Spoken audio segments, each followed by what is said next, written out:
What was the most degrading rule in your household?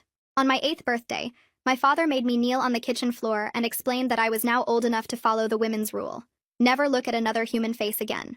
Dad came from a community that believed women's eyes held dangerous power.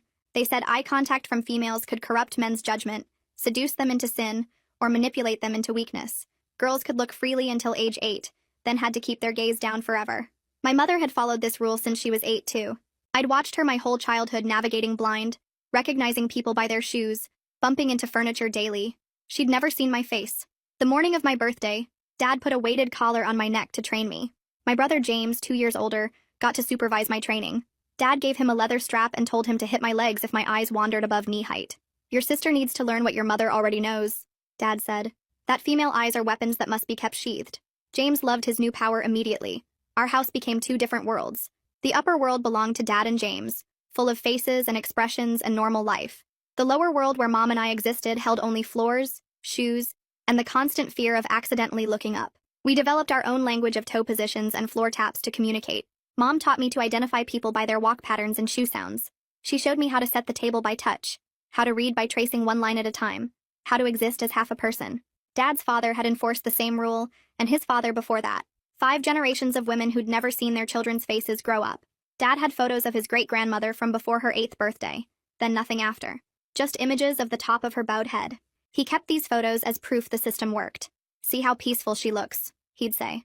"No defiance in those downcast eyes." I clung to those photos, as depressing as they were, because they were the closest thing to a human face I was allowed to see. James got crueler as we got older.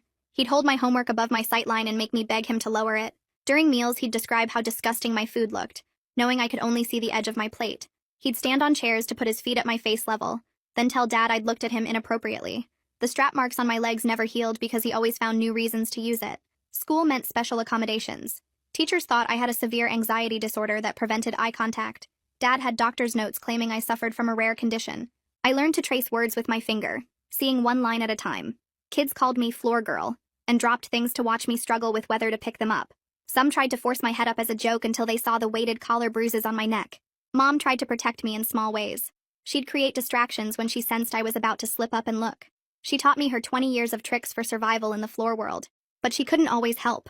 The day she accidentally knocked over Dad's coffee because she couldn't see the table, he grabbed her hair and forced her head down until her chin touched her chest.